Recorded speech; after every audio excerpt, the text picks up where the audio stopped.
కొత్తపల్లి గీతకు BJP Araku Lok Sabha ticket ఇవ్వడంతో ఆదివాసీల మనోభావాలు దెబ్బతిన్నాయని మాజీ ఎమ్మెల్యే నిమ్మక జయరాజ్ అన్నారు. టికెట్ విషయంలో బీజేపీ పునరాలోచించాలని డిమాండ్ చేశారు. ఆమెకు తప్ప అప్లికేషన్ పెట్టుకున్న వారిలో ఎవరికిచ్చినా తమకు అభ్యంతరం లేదని తెలిపారు. నకిలీ గిరిజనురాలు ఆర్థిక నేరాలకు పాల్పడిన వ్యక్తికి టికెట్ ఇవ్వడంతో గ్రామాలలో తిరగలేకపోతున్నామని తెలిపారు. కొత్తపల్లి గీతకు టికెట్ ఇవ్వడం ఆదివాసీ హక్కులను కాలరాయడమేనని తెలిపారు.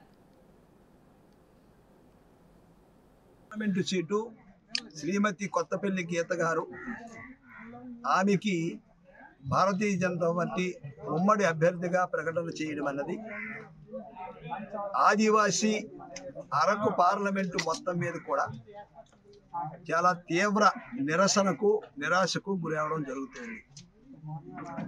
ఈ విషయంలో పార్టీ తప్పనిసరిగా పునరాలోచించుకోవాల్సిన అవసరం ఎంతైనా ఉంది.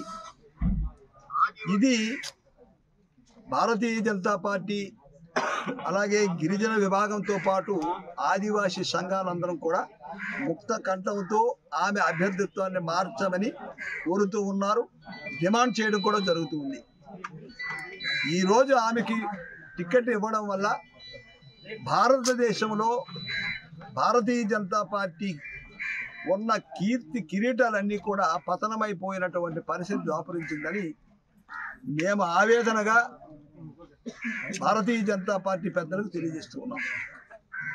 తక్షణమే స్పందించి మా యొక్క ఆవేదనను గమనించి ఆమెని మార్చి నిజమైన గిరిజనులు ఆమెతో పాటు అప్లికేషన్ పెట్టుకున్నటువంటి 5గురులు ఏ ఒక్కరికి ఇచ్చినా అభ్యంతరం లేదని మేమందరం అభిప్రాయపడుతున్నాం.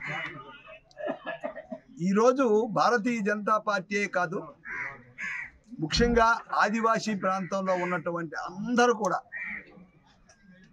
ఈమె అవినీతి పరురాలని, నకిలీ గిరిజనురాలని, అలాగే ప్రత్యేకంగా ఆర్థిక నేరాలలో శిక్షకు గురైనటువంటి వ్యక్తే ఈ భారతీయ జనతా పార్టీకి అభ్యర్థిగా దొరికారా అని ఏ గ్రామానికి వెళ్ళినా మాకు ప్రశ్నిస్తూ ఉన్నారు.